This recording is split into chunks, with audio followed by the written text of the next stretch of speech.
Assalamualaikum dan salam sejahtera. Kami daripada kumpulan 3G12 akan membentangkan laporan kajian kes yang diberikan oleh Dr. Ling Ying Leh di bawah modul bimbingan dan penasihatan berkesan dalam pembelajaran dan pengajaran. Di sini saya akan memperkenalkan ahli kumpulan 3G12, iaitu yang pertama adalah Puan Aisyah binti Muhammad Masin dan Puan Nurul Fahanah binti Muhammad Mota daripada Kolej Komuniti Pasir Salam, Puan Kuganya anak perempuan Gobi Krishnan daripada Kolej Komuniti Bagan Serai, Encik Muhammad Zulfaqar bin Muhammad Nawi daripada Kolej Komuniti Rompin, Encik Muhammad Ashraf bin Ahmad daripada Kolej Komuniti Tampin, Encik Kamaluddin bin Ma'amin dari Kolej Komuniti Kota Melaka, dari saya dari Muhammad Nur Sadikin bin Ramli dari Kolej Komuniti Pasir Mas. Terima kasih. Baiklah, latar belakang klien untuk kajian ini saya namakan sebagai pelajar K.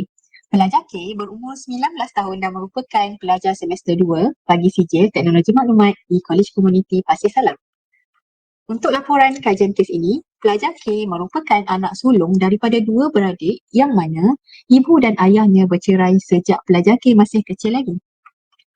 Kini, pelajar K menetap bersama ibunya yang merupakan warga negara Indonesia bersama adiknya. Ibu pelajar K tidak mampu bekerja atas faktor kesihatan yang tidak mengizinkan. Oleh yang demikian, pelajar K bekerja untuk menyara ibu dan adiknya. Pendapatan keluarga pelajar K hanya bergantung kepada bantuan daripada Baitulmal sahaja. Di kolej komuniti, pelajar K tidak dapat memberikan tumpuan sepenuhnya sewaktu kelas dijalankan.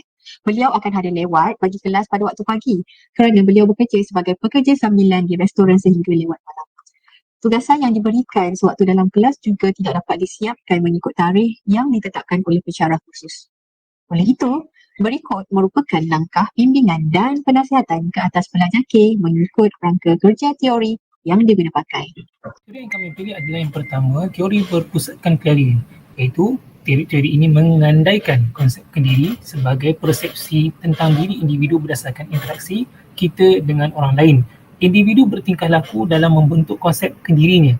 Masalah-masalah berlaku kerana timbul pentindanan konsep kendiri dengan pengalaman lalu. Teori ini menekankan 3 sikap yang perlu ada pada kaunselor untuk mewujudkan satu hubungan menolong yang berkesan, iaitu yang pertama, kongruen, kedua, penerimaan tanpa syarat, ketiga, empati. Jadi kedua adalah teori tingkah laku. Definisi teori ini dibina atas kepercayaan bahawa manusia dilahirkan bersih, suci dan dalam keadaan kosong. Apa yang terjadi apabila manusia adalah hasil pembentukan tingkah laku yang telah dibentuk oleh asalkan persekitaran. Dan yang ketiga adalah teori rational emotive behavior.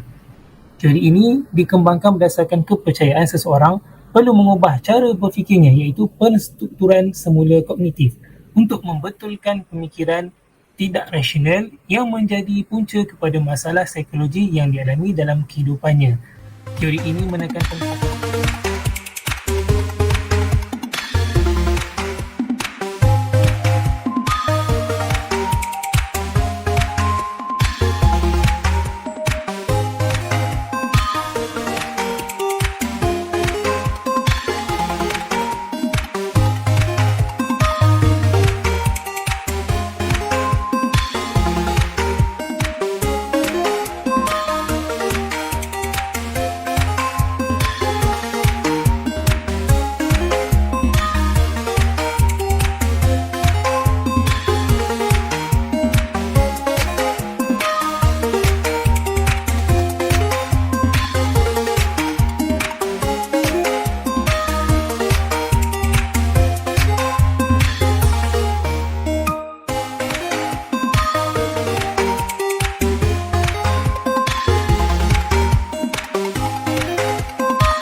Seterusnya kita tengok bagaimana untuk membantu pelajar K menggunakan teori tingkah laku. Menurut teori tingkah laku ini, kita percaya bahawa semua manusia yang dilahirkan adalah bersih, suci dan dalam keadaan kosong. Dan apa yang terjadi kepada manusia adalah hasil pembentukan tingkah laku yang telah dibentuk oleh persekitarannya. So dalam teori tingkah laku ini terdapat dua jenis pelaziman, iaitu pelaziman klasik dan juga pelaziman operant. So dalam pelaziman klasik, kita sebenarnya boleh menggunakan pelaziman klasik ini, kita sebenarnya boleh membantu pelajar K ini dengan mewujudkan rangsangan yang positif. Contohnya apabila pelajar K datang ke kelas, kita sebenarnya boleh memberi pelajar datang ke kelas menyiapkan tugasan ataupun menjawab soalan yang ditanya oleh para pensyarah. Kita sebenarnya boleh memberi rangsangan yang baik kepada pelajar K ini. Okay, kita sebenarnya boleh beri komen seperti you did a good job, you did a wonderful job, okay, bagus, awak telah selesaikan perkara ini dan sebagainya.